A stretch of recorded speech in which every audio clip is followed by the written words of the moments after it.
So we have two different kinds of cards. We have battle cards and force cards. Force cards we're going to have in our hand, and they're going to be either American or Japanese.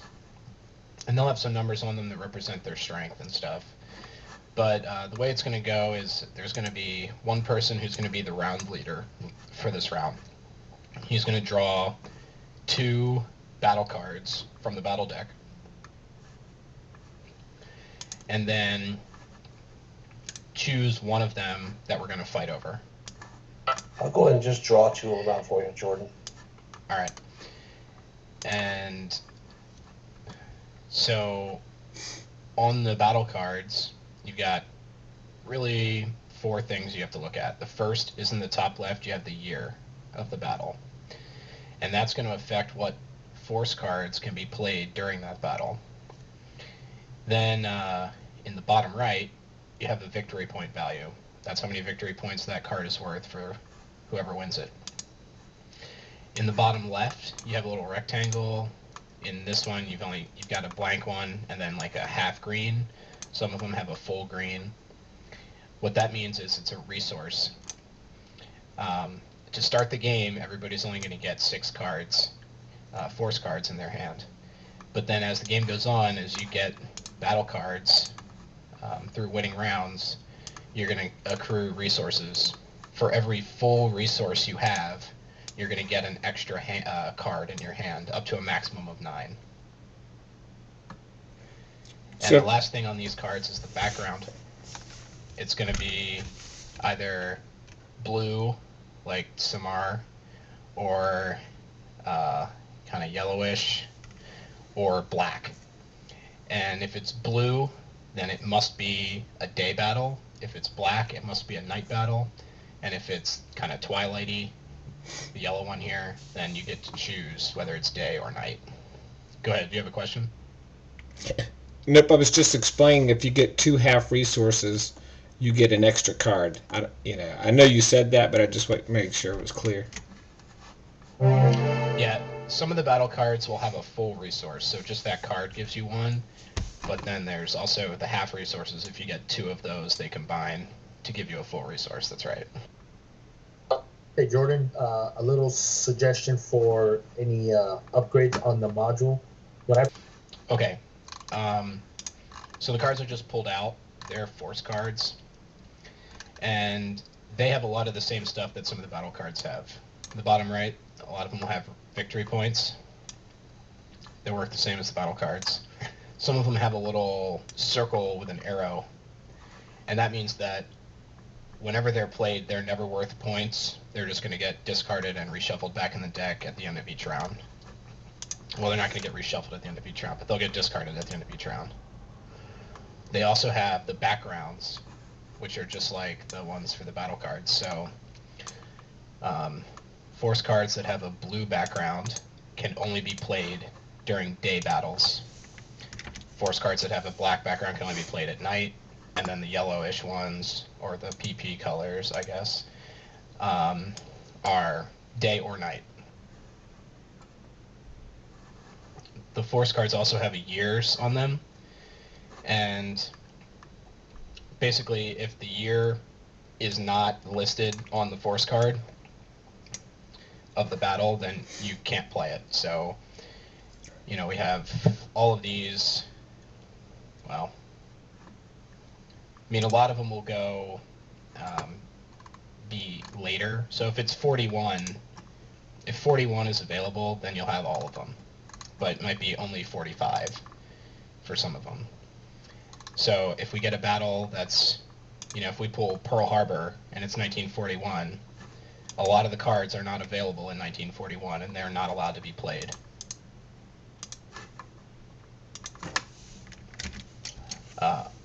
Then they also have 3 numbers in the top left corner, usually. Yeah, that's a better example. Those numbers represent that card's strength in an air, surface, or submarine battle, from top to bottom. So the person who chooses the battle, in addition to whether it's going to be day or night, they're going to choose whether we're going to fight an air-only battle, a surface-only battle, a submarine-only battle, or a combined battle. And they can choose any of them. But what that means is, whatever we're fighting, only those strength numbers will count when you play that card. So if we choose an air battle and I play Corsair, he counts as 4 strength. If we're doing a surface battle and I play Corsair, it's only going to count as 1 strength. And likewise with submarine, he'll be 0. But if you choose combined, then you count all 3 numbers. I messed up a lot of people with those combined attacks. Yeah, the first time I played it, no one picked it. Like, not one time. Oh, I picked it up. Don't forget the what cards attack what. Yeah, so... okay, now the card like Corsair and Lexington, they're going to be what do you call regular cards, and then you have bonus cards, which is like this Coast Watchers. On your turn, you have to play at least 1 card, so or discard. You can't just pass. So if you play a regular card, you can't play other regular cards. You can only play 1 regular card per turn, but you can add to it bonus cards. And they're the ones, they'll say bonus on them, but then they also have, for their strength, they'll have plus and then a number. You can play as many bonus cards as you want, but they have to attach to the correct type of card. So that's what these little shapes that surround the picture on the cards mean. So like Lexington and Corsair have a little dome. Then there's other ones that look like they're looking through binoculars. And then you have just circles. And what those represent is what type of unit that is. So the Lexington, even though it's a carrier, it projects air power. It's an air unit. So, and the Corsair the same way. You can only play bonus cards that have the same matching background shape. Or in the case of Coast Watchers, you have a square, which is like a wild, can be played on anything. And it says down there in the bonus, it says attached to any parent. So the main card is called the parent, and then you have the bonus.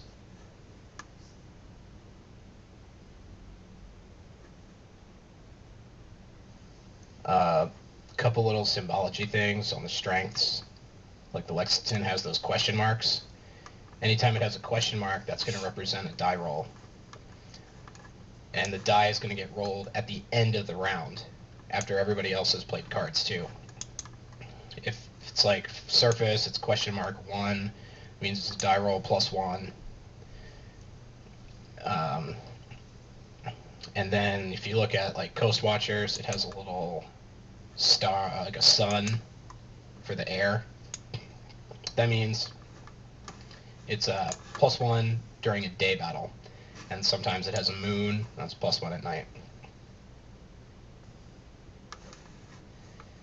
Talk And about then, the times 2 at the bottom of Coast Watchers.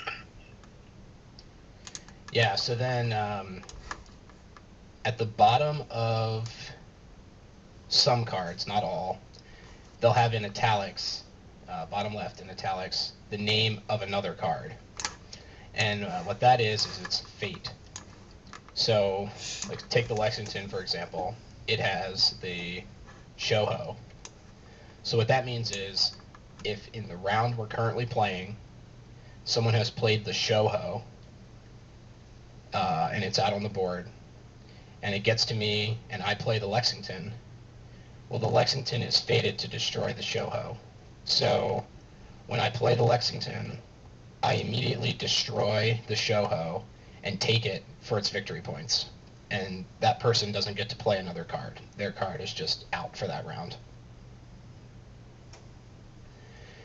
Now take Coast Watchers. It has a thing like it says 2 times Tassa Faranga. What that means is Tassa Faranga is one of the battle cards. So if you play Coast Watchers during the battle for Tassa Faranga, then it's going to apply its strength times 2.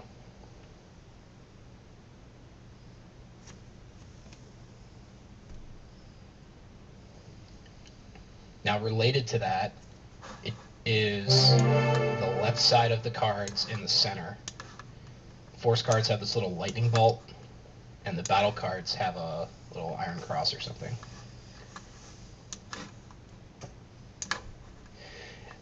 The lightning bolt means there is another card in the deck that's fated to destroy it. So the Lexington can destroy the Shoho, but there's another card out there that will destroy the Lexington. And for the battle cards, that means that there is a card that will apply 2 times its strength in that battle.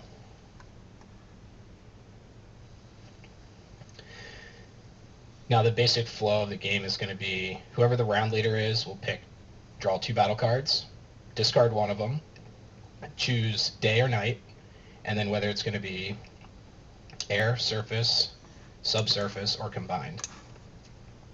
Then, starting with the round leader, they're going to either play a number of cards, at least one, or discard either 1 card from their hand or all the cards in their hand. Those are the only choices.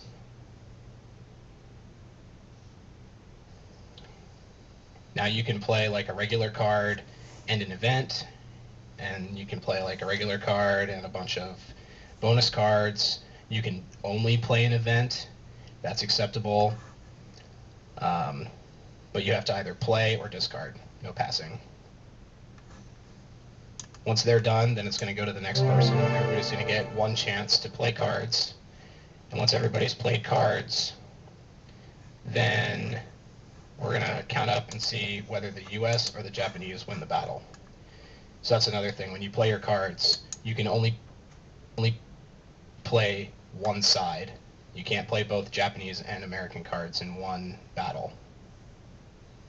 So there's a lot of table talk as to, the first person that's going to play has a choice between a good American card and a good Japanese card.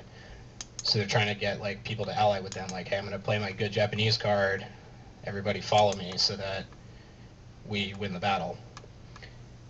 But what's going to happen is, after we calculate which side wins, the person from that side that committed the most strength to that battle is going to get to distribute the spoils.